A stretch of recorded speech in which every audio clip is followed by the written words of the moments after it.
Fallout Equestria, Shooting Star. By Flippy Rocks, HTF, over on FilmFiction, Fallout Equestria, Shooting Star. Chapter 7, Iron Gem. Iron Gem, the main town of Bloodskull. This is where our target was, Bloodrose, the clan leader who had my parents killed for unknown reasons. This was meant to be a serious moment, but the fact that we were riding in a pimped-out wagon with a weird zebra was kind of ruining the mood. The zebra with the top hat and smiley glasses started smoking his pipe, before diffusing the building tension. "First time to try hole?" Sharp just kept staring at the zebra, so it was up to me to speak. "Yes, actually, although wasn't the town's name Iron Gem?" The wagon began to move again as we entered the town. I looked out the window and saw that we were actually on a metal bridge. On our sides were massive cliffs that seemed to get swallowed by a black abyss. I looked forward and saw the town. The whole settlement was suspended over the giant abyss by wires and bridges like the one we were on now. I've never seen anything like it. I couldn't help but to gaze at its amazingness. I looked up the bridge to the actual town entrance. It was another gate. But unlike the last, we weren't first in line. We soon came to a stop in the middle of the bridge as we were behind at least a dozen other carts and wagons, all on this massive one-lane bridge. Tri-Hole is the name of this place in total. It was built as a mining platform during the war. They apparently dug out 3 whole mountains and decided to just keep going. He pointed his pipe to the right and we looked in that direction. There it was, not as big as Iron Gem but still quite large and more like a castle in shape. Another platform strung up above the abyss by 4 massive bridges. 3 were connected to the land and 1 joined it to Iron Gem. There was no need to ask what or whose it was. A giant banner proudly bore his clan's symbol. Bloodrose's headquarters. If the banner wasn't obvious then the guards swarming around it were a dead giveaway. We stared at it for a bit, before the zebra moved his pipe to the other side and yet again we followed. This time it pointed to a bridge, much like the one we were on. But this bridge was broken and warped, leading to nothing. I don't get it. It's just a broken or incomplete bridge? The zebra chuckled a little before blowing a puff of smoke in my face. No, it was finished and it had a name, Iron Coat. The twin city of Iron Gem. Like the platforms before you, repurposed into large towns or cities, even a castle. Only this one was destroyed during the War of 32. He blew another puff of smoke up and made a mini mushroom cloud that soon dispersed. "Who are you and what was that at the gate?" Sharp interjected. The zebra just seemed to smirk before giving us a little bow. "Name's Mr. Luck and I am the most important zebra in the north. The right hoof of the mighty Iron Palm, leader of the Iron Fist clan." I looked to his actual braced right hoof then back at him. "Who? Remember how I told you there was a bunch of clans before? Well, I guess that Iron Palm is the leader of one of them," Sharp said, answering my question. Hee, that's right. The way he said that gave me chills as his accent made certain things sound creepy. "Iron Palm owns an arena near the center of the land. I am his advisor," spoke Zebra and announcer at his arena. I tilted my head, thinking. Arena? So if you run an arena then why are you here and why did you let us come with you? And why did you call us your champions? Sharp added. He smirked at us, baring his teeth for the first time. They were rectangular in shape and looked rather sharp. Sharp and I stared at them before moving back a little. "Listen kiddies, I'm rather good at spotting when someone has the it factor and one of you has a lot of it." He then proceeded to pull out 2 bottles of Crystal Pop, both blueberry flavor. We happily took them, popped the beads and drank them. Crystal Pop really was thirst-quenching. Sharp handed me her cap, a 9-star, and I checked mine, also 9. We thanked him and put the caps in my pocket. "Wait." Sharp interjected. "Our stuff, we left it in a wagon at the gate." Mr. Luck waved his good hoof. "Relax, it'll be there when you leave Iron Gem. Speaking of which, what are you 2 doing out here?" His piercing yellow eyes looked us up and down, searching for an answer. "We're here to K." I would have finished my sentence, but Sharp's hoof in my mouth made it kinda hard. "Business, with the clan leader." "Just boring trade stuff," Sharp said, trying to bluff the zebra. "Tsk tilde." The zebra made the weird sound with his mouth as he shook his head. "You got a good silver tongue. But that one over there ruined it," he said, nodding to me, Sharp's hoof still in my mouth. "That and you may be the most charismatic pony I met, but you are not as charismatic as me, my little pony." Sharp pulled her hoof away and smiled, reading the zebra. "We are here to kill Blood Rose and throw this world into chaos." My jaw dropped a bit as my eyes were on Sharp, then back to the zebra, who was starting to chuckle. The zebra soon calmed down and we started to move again, slowly.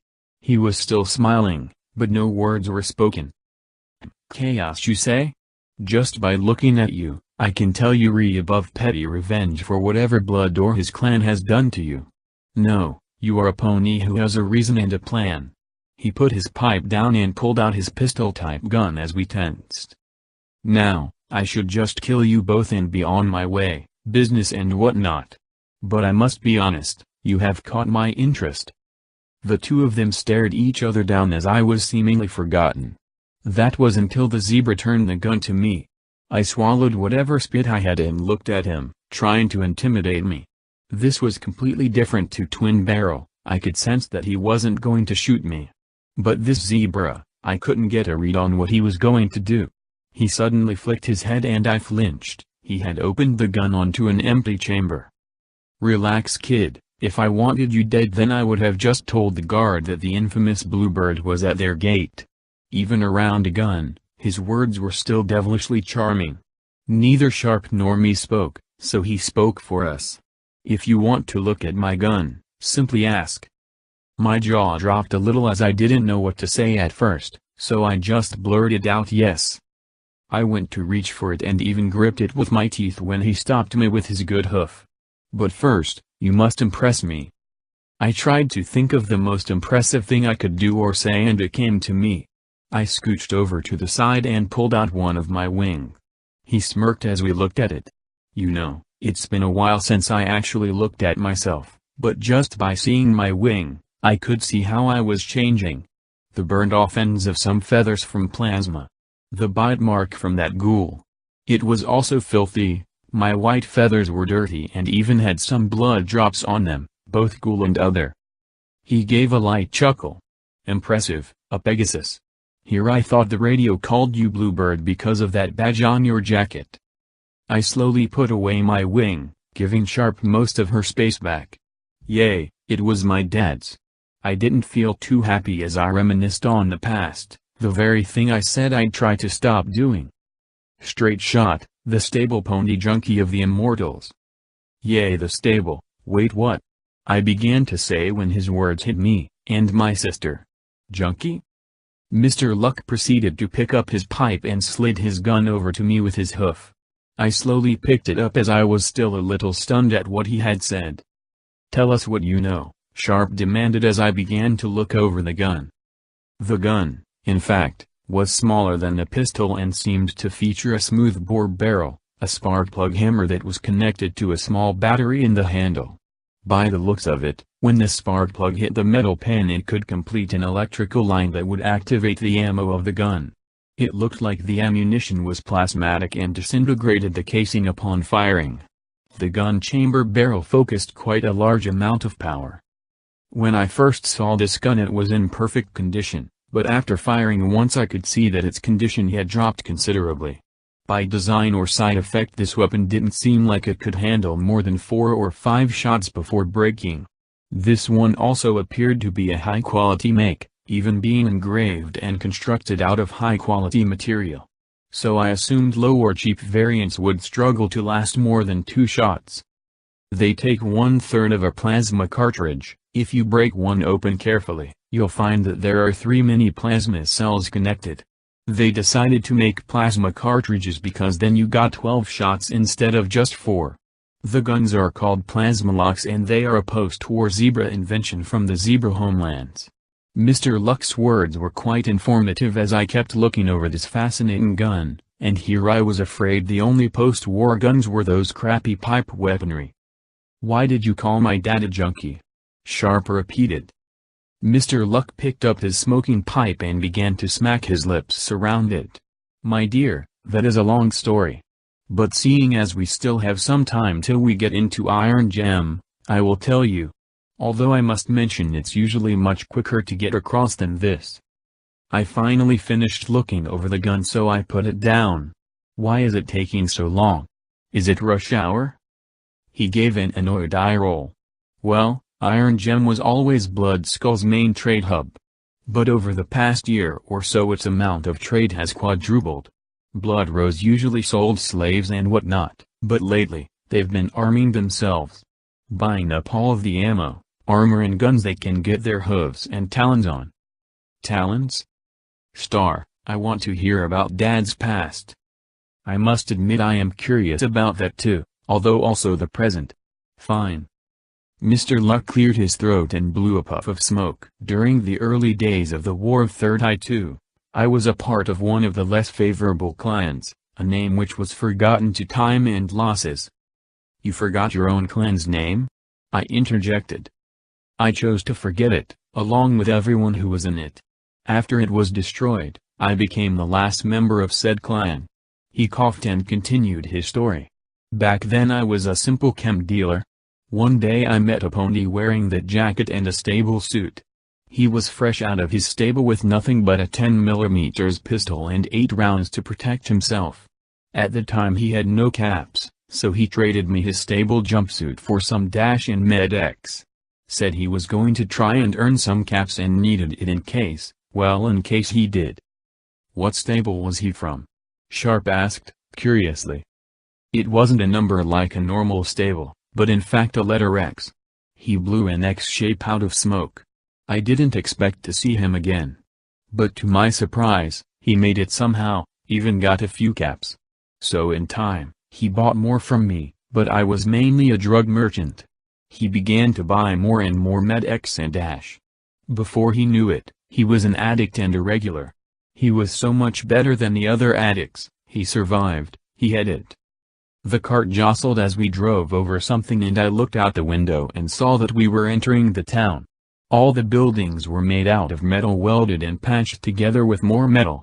The ground was concrete. We seemed to be on the main road of the town, with dozens of wagons and ponies moving around as they made their way through the city.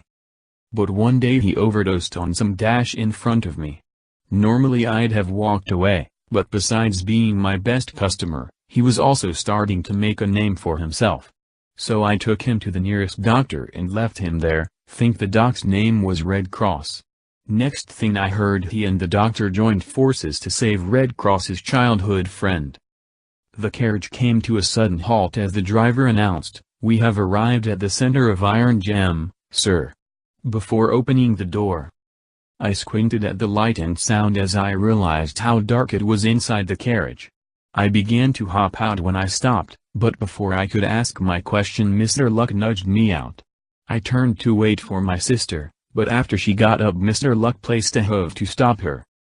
"I'd like to have a conversation with the lady, if that's alright?" he asked, with his smooth oily voice. Sharp sat down and nodded at me to go.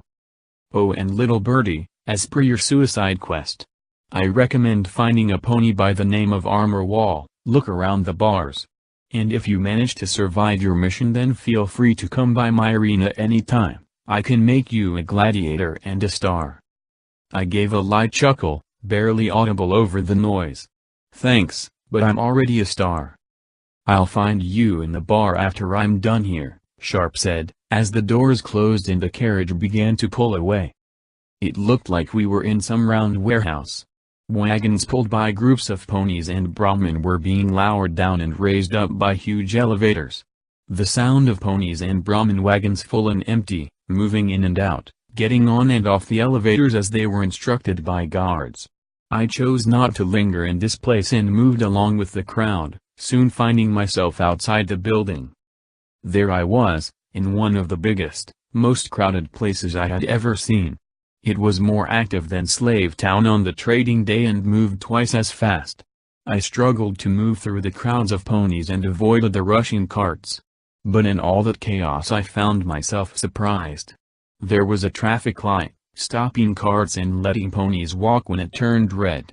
It turned green and ponies made way for dashing carts as they moved on the road, a lane for carts going one way and a lane for carts going the other.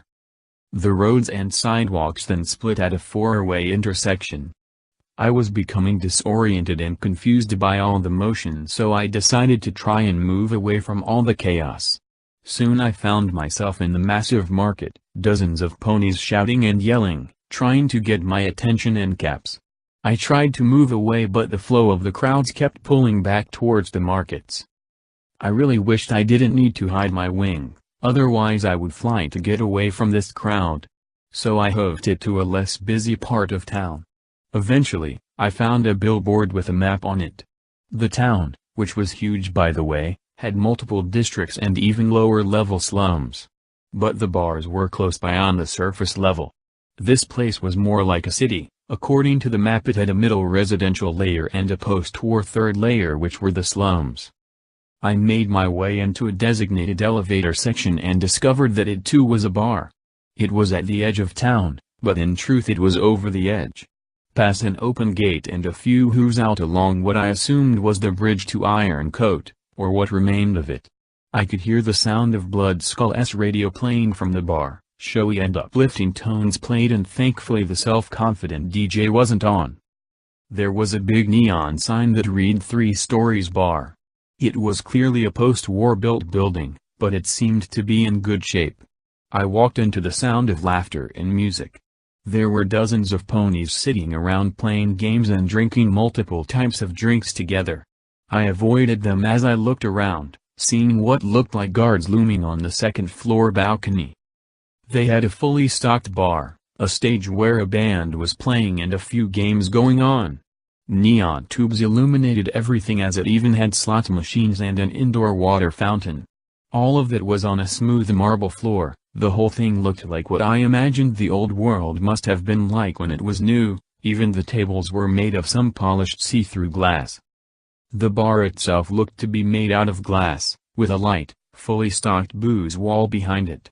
I trotted up to the bartender, a slender olive unicorn wearing a white and blue striped shirt, red tie and a straw hat with a red cloth around it.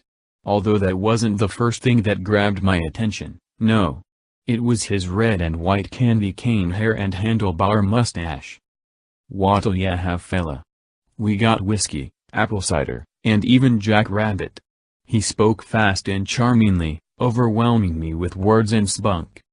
He grabbed a black bottle with his magic, which was green by the way. I couldn't believe what I saw, a jackalope on the label. But it was moving, with some kind of magic spell placed on it. It had a bottle, similar to this one. It drank that bottle and spun around drunk and fell over. Its eyes were spinning lines and little bubbles came up after it lay down, before getting back up with another bottle and repeating the animation. The name Jackrabbit, see, colors meaning the flavor and type. There is black, white, and gray. There's also Jack Dragon, which is a vodka. Jack Rabbit, the wine of the group. Jack Jackalope, which is a champagne, and the rare Jack Griffin, which is a beer. He grabbed me as he held me close and pulled out some more bottles with the matching creatures on them. They all had the same matching animation as the first bottle, but with their respective creature instead of a jackalope. "Now, what will I put you down for? A bottle? Why not 3, I'll even throw in a glass of beer." He just kept fast talking me and I just froze up. "Elevator!" I yelled. He froze and let go of me as I backed up a little. "Oh, it's over there. But before you go, would you like to know about our great deal on Tilde?" I bolted for the elevator as I couldn't take it. Luckily it had just gotten there and I jumped in. I shook that off when the surprise almost made me jump. "What floor, sir?" a synthesized male robotic voice asked. The robot, there was a pony-shaped robot operating the elevator. It stood on metal hooves, its body looked like solid armor. It had a glass dome for a head, that showed its array of sensors. 2 red gems connected to a sensor box and an audio sensor that spun around. It seemed kinda bulky and I'd imagine it wasn't very fast, although it seemed to have a decent amount of armor. The grill under its dome lit up when it spoke. No weapons were visible, so I imagined these things had internal weaponry, possibly used as a civilian defense unit before the war. "What floor, sir?" it asked again. I'll try the second floor." I stood up and relaxed a bit. The elevator began to move down, to my surprise.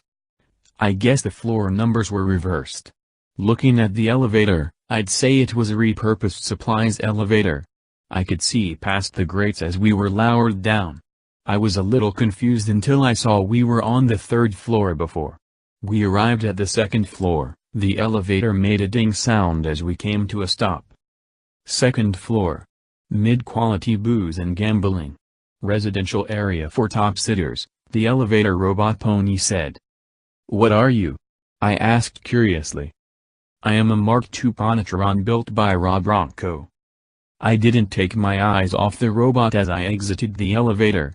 That was until I was startled by a voice I had already heard. "Ah, a new face around here. Welcome to Level 2, residential area for those who live in Iron Gem." I hadn't even taken a step out of the elevator when a familiar face appeared. Well, it wasn't the same face. This one had a goatee as well as a handlebar mustache. I took a step back as I was worried about being overwhelmed again. Clearly, the similar-looking unicorn to the one above took notice of that and stopped talking. I slowly took a step out of the elevator and cleared my throat. "I'm looking for a pony by the name of Wall." I looked around the bar, comparing it to the one above. It wasn't nearly as luxurious as the first floor. The floors were wooden, as were the walls. But it was solid, no holes or rot whatsoever. There were a few wooden tables and even a few gaming tables. This area was most likely lower class than the one above, but it held more ponies and more tables for drinking and playing games. Unlike the first floor, the second floor bar was not as well stocked and the room did not have a balcony to an above second-story section. Also different were the guards. The upper-level guards were wearing suits and glasses, whereas the two guards by the door and others scattered around were wearing simple armor gear and visibly carried pipe pistols and batons on their side. Ah, would that be Armored Wall? As in the recently fired chief of Red Skull's security force Armored Wall? The nameless pony, who was dressed and sounded just like the one upstairs, said, before stroking his goatee. "Yes, I think that's the one." "I know where he is, but it'll cost ya," he said with a smirk. It was at that moment that I knew who these ponies reminded me of, the mean merchant back in Frost Crystal. What was his name? Coinsack, I think it was. He was so greedy and fat, the only thing he cared about was making a profit.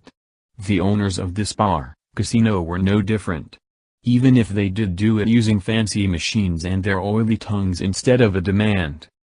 I groaned and dug around my pockets, remembering that I had left most of my supplies in the wagon. I then pulled out all the caps I had on me. I have 3 caps. The snake-tongued charmer seemed annoyed at the low number, but took them regardless. Third floor. Lucky for you, the elevator ride is free. He then seemed to walk off, knowing I wasn't a wealthy customer. I on the other hand trotted back into the elevator and went down to the third floor. Ding. Third floor, lower class slums. "Get out," the robot said in its monotone voice. I was a little baffled by its demand, but nevertheless, I proceeded to walk out into the third floor room. I wasn't very descriptive of the bar back in Slave Town. That bar was housed in an old saloon building kinda like this one. It was similar to the second floor of this place, albeit, in a worse condition.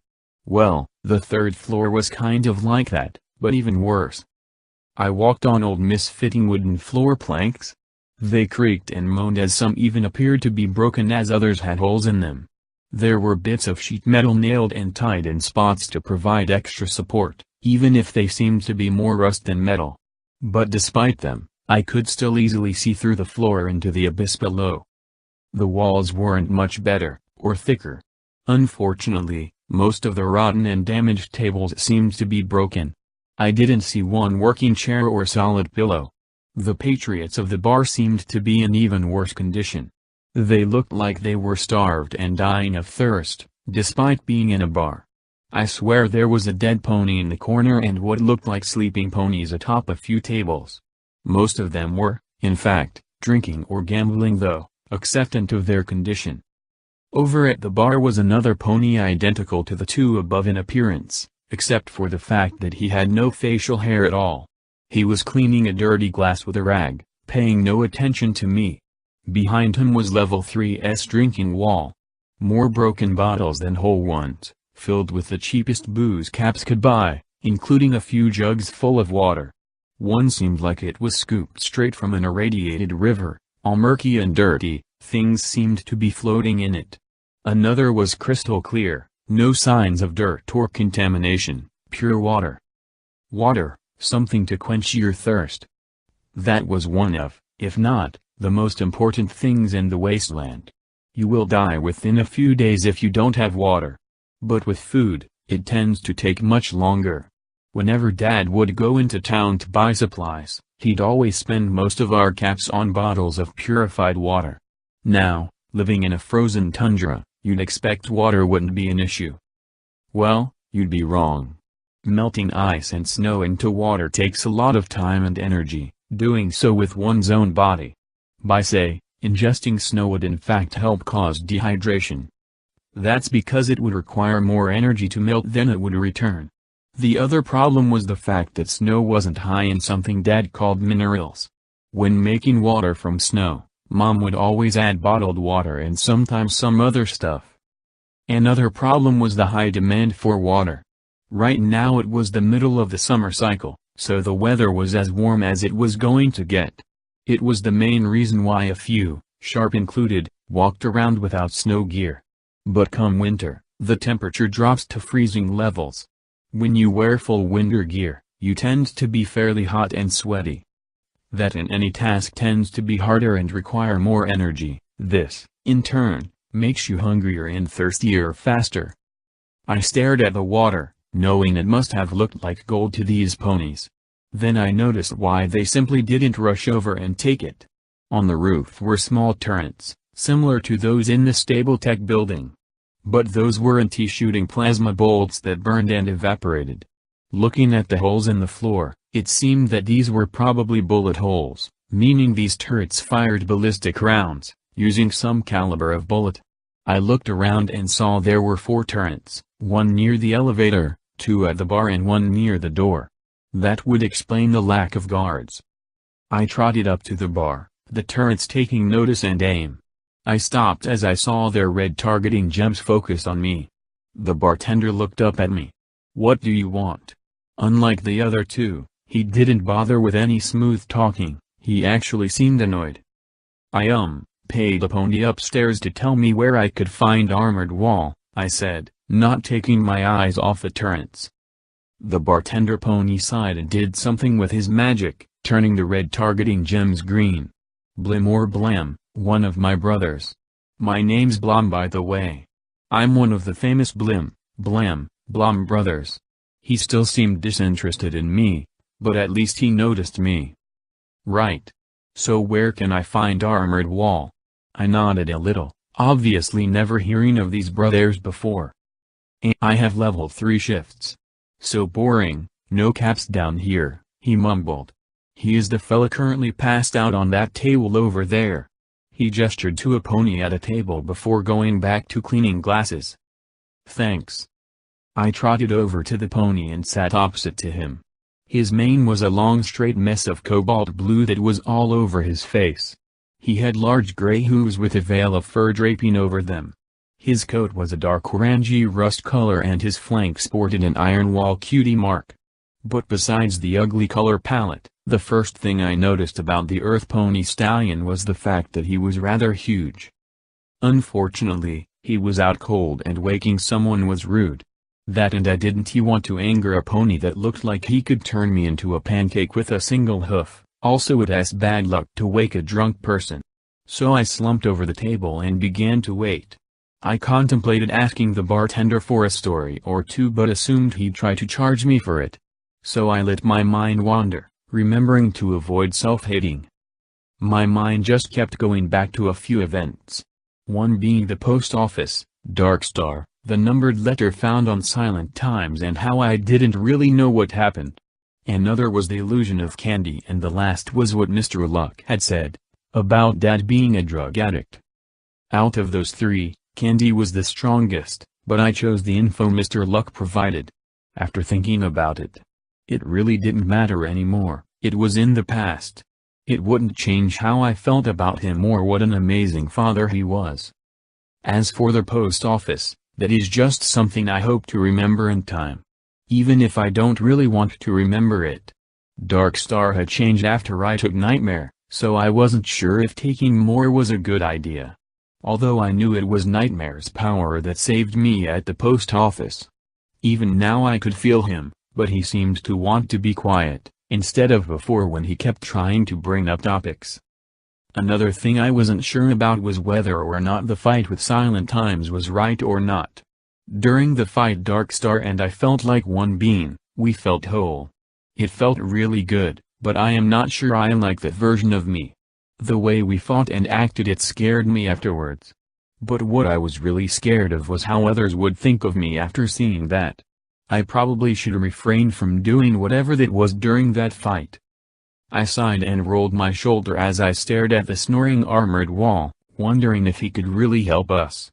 Him sleeping there reminded me of Candy, how she looked sleeping peacefully. I didn't want to, but I felt like crying. My eyes began to water up as I kept thinking about what Sharp had said, about only crying when this was over. For now, I just have to hold off on grieving. At some point, I ended up nodding off. My dream was uneventful and over in an instant. I groaned as I felt someone nudging my shoulder. I slowly opened my eyes to see it was Armored Wall. I stood up and wiped my eyes.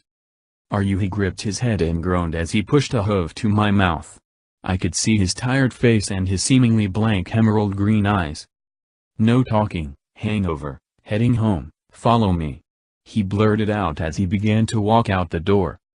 I followed close behind, not saying a word.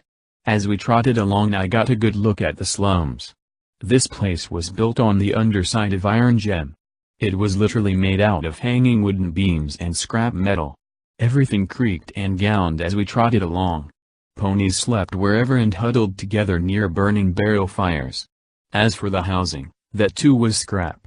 Most places were missing doors and were barely big enough for 2 ponies. But some had what I assumed were families of 6+ squished in. I was cautious about placing my hooves on the wood and metal floors. The fact that I could clearly see through them with their number of rust and holes was off-putting. I thought of how many must have died to build this post-apocalypse slum and how much more died because of it now. I came to an abrupt halt as I heard a screaming echo from nearby. Then I saw it down an alleyway, some ponies huddled around a barrel fire. Although they weren't staring at the fire like the last. No, they were staring at the pony-sized hole in the floor where their buddy must have been sitting.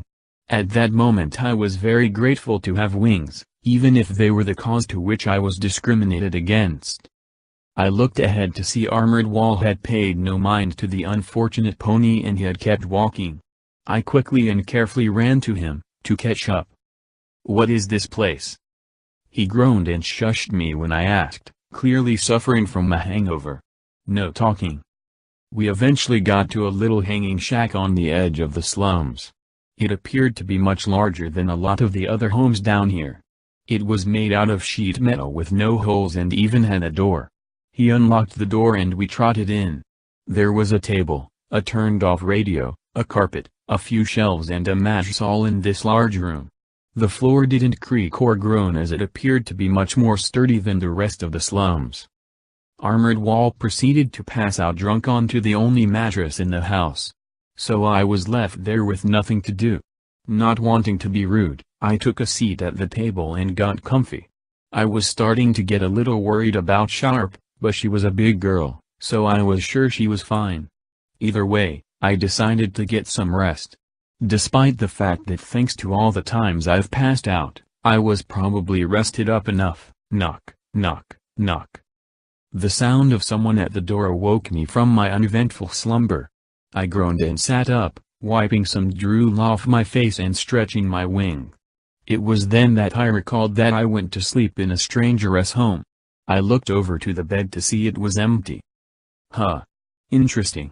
Armored Wall was staring at me and my wings as he had just finished brushing his teeth. He picked up a lollipop from the counter and put it in his mouth. Knock, knock, knock. Before I could retort, whoever was at the door decided to knock again. I, however, was preoccupied, slipping my wings back down under my jacket. I stood up and was going to make my way over to the door when Armored Wall whistled and commanded me to sit. I don't know why, but for some reason I complied and sat back down. He then trotted over to the door and opened an eye slit, peering through. "Who are you and what do you want?" "Is my brother in there?" "Wearing a jacket." I knew it was Sharp right away.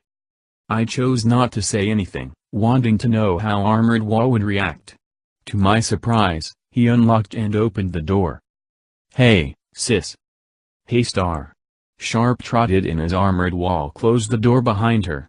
Everybody took a seat at the table. "So I take it you two are here for some kind of revenge?"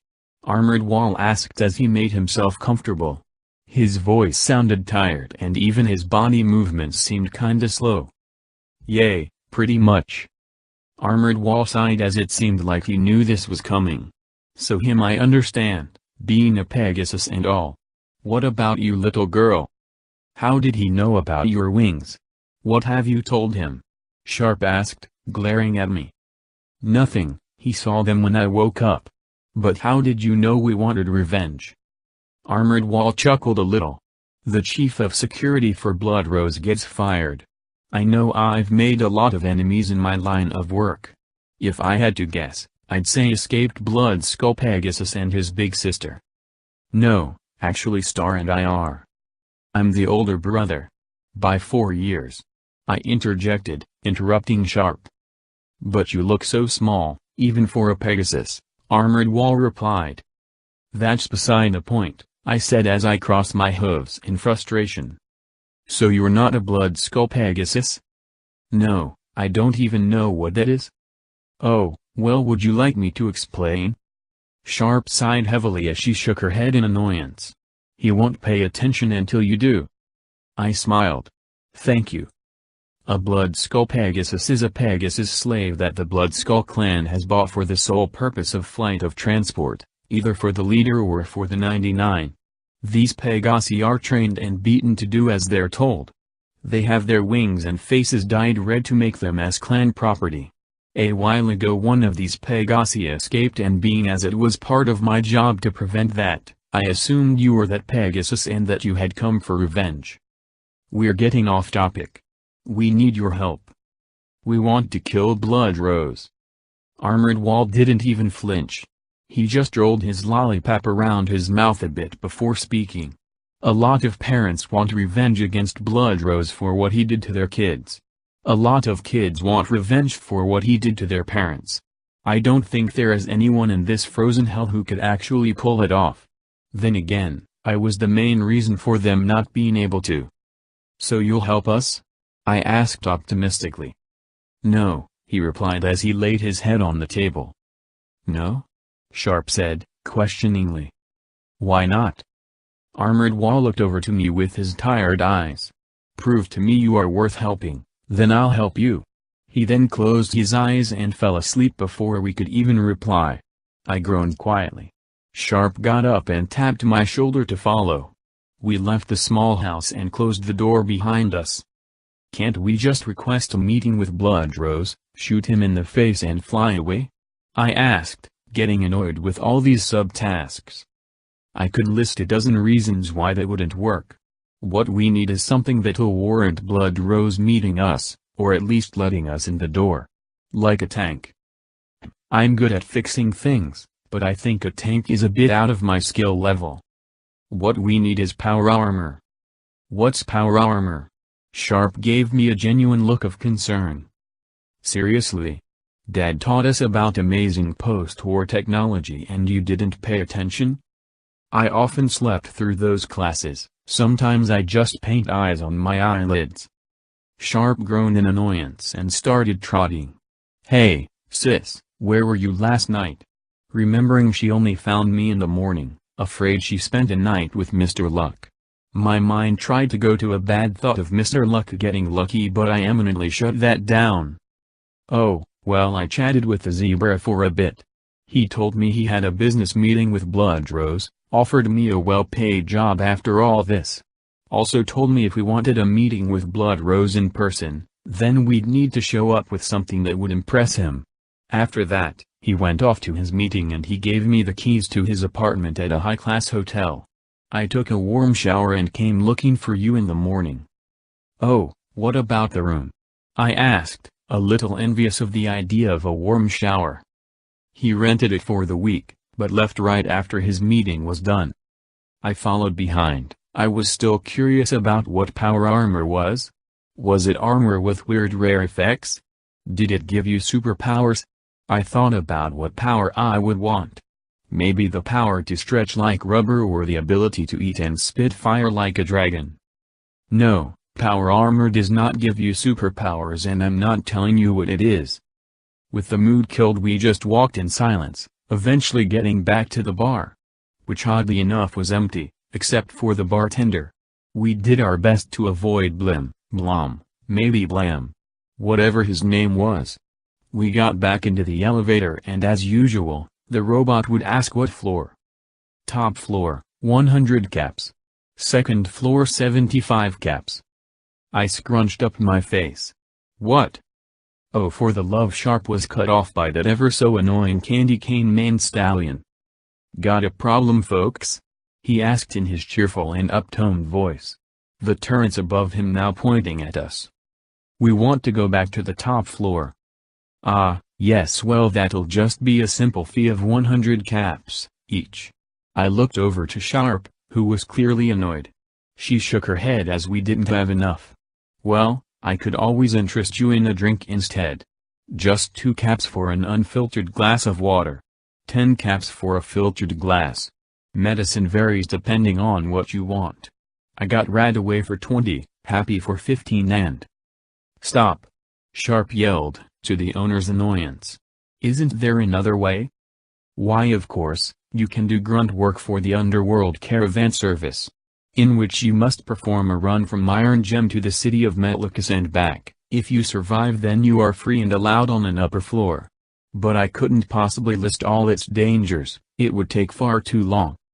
Maybe talk in private? She asked, stepping out of the elevator. Blim, or whoever he was, cleared his throat. Right this way, ma'am. The two trotted around the corner, out of earshot. They eventually trotted back over to me. I was still waiting in the elevator. You young lady have a deal. You may use the elevator at a discounted fee. In exchange for 3 Radaway packets upon your next venture to this humble establishment. But I will need something to hold until the transaction is complete. How about that pip-a-buck? Do you have the tools to take it off? Sharp lifted her hoof and examined it. No, but I have a bone saw out back, the bartender said, a greedy smile on his face as he stared at the pip-buck. No. Take my brother's jacket, it's got a built-in repair gem. Sharp gestured to me. No. I yelled, warranting a look from Sharp and the pony. You'll get it back, Star. The jacket stays, then I stay, I said firmly as I trotted out of the elevator and sat next to, Blom? Stupid similar names. Sharp face-huffed and proceeded to hand over some caps before the elevator started moving. He leaned over and opened his mouth. So you... No. No more talking. I yelled as I sat next to What was your name again? Blom. Can you tell me about the caravan service, just what it entails? Ah, yes, I can. You see, for those who can't pay the fee, they can always go to the central caravans and become a puller for the underworld. If they complete a run there and back, or from here to Metlakis and anywhere in the north where the caravans need to go, then they are free to go and even get compensated for their troubles. It's quite lucrative and cheap for the Diamond Clan, who own everything in Underworld. They are known for moving caravans filled with goods all over the Crystal Empire through tunnels. The problem lies with actually getting to Metlicus, a lot of spooky and dangerous monsters in the darkness of Underworld. He prompted to wave his hooves and owed at me to try and add creepiness. But I just kept a straight face, not scared of whatever was lurking in the abyss. Although I would still happily stay out of it. Blom eventually trotted back over to the bar and instructed me to sit next to it as he turned the radio on. It cracked as it lit up and seemed to be an accurate representation of the slums, held together with rust and victims of greed. Luckily for me, the radio was in the middle of a song, unfortunately Kindly and that other radio jockey seemed to share most of their songs. This song was an awfully slow one that seemed to fit the mood perfectly, boring. "Hey, what's power armor?" I asked Blom, not sure of his answer. "Tell you for a cap," he said, checking his wall of booze. I rolled my eyes and rested my head on the counter. I would have slept again, but a rumble woke me up. Blom looked over to me with a raised eyebrow. It was my stomach. I was hungry. The last thing I ate was a can of local anti-radiation something, I never got the name. I rummaged around in my pocket and pulled out 3 9-star crystal pop caps. "What can I get for these?" Blom trotted over and examined the caps. "Half a sandwich." I was about to argue when my stomach answered with a growl. I simply nodded in defeat. Blom pulled out a whole sandwich and pulled it cleanly in half with his magic, before proceeding to eat it. I followed suit and ate the sandwich happily. It was a little dry though. The song finally ended after what felt like an eternity. I was hoping it would go straight to another song, but instead, the least confident DJ decided to speak. I have something important to tell you." "News, where is it?" Yes, I found, yes the message. Blood Skull wishes to announce a message about the panic at his place. Although with the reasoning F for the mobilization of the 99. It was an security drill. Yes, in light of that, the chief of security has been fired. There is expected to be heightened security until a new chief of security is selected. So please just go about as normal. There was a click and static before the radio started to play another song. Undecided now, a happy and upbeat song. I didn't mind the song, despite having heard it a dozen times in my life. The sound of the elevator ding interrupted the start and Blom and myself got up to check the elevator. Sharp finally came back. She had 3 bags of Radaway in her magic as she stood on the elevator.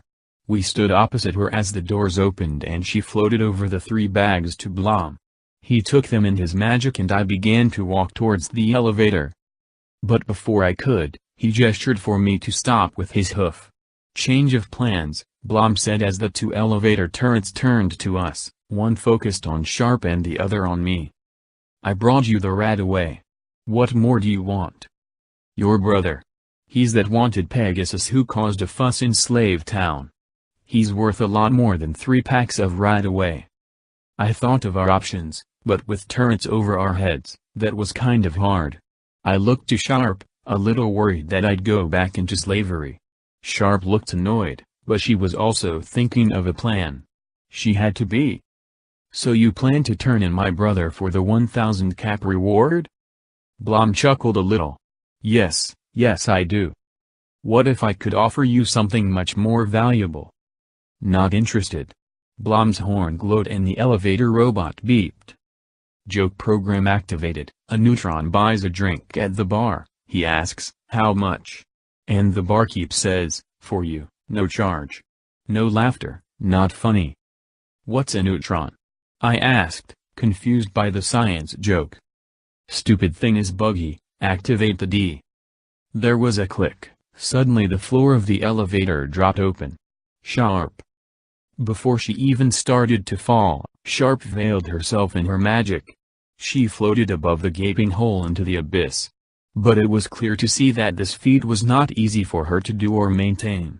I was about to rush to her when a burst of turret fire in front of me halted me. "Let her go," I demanded. "Oh my, very impressive. Tell you what. You got as long as you can hold yourself to pitch your sail to me. A minute or two by the looks of you. Sharp groaned as she struggled to keep afloat, not being able to move to safety under threat of being shot. I know about your business. The part where you sell illegal goods to those in Iron Gem. I took a peek inside your terminal. I must say, you're not really helping your case. Blom proceeded to point his gun at Sharp. We can get you a lot more caps than his bounty. Power armor.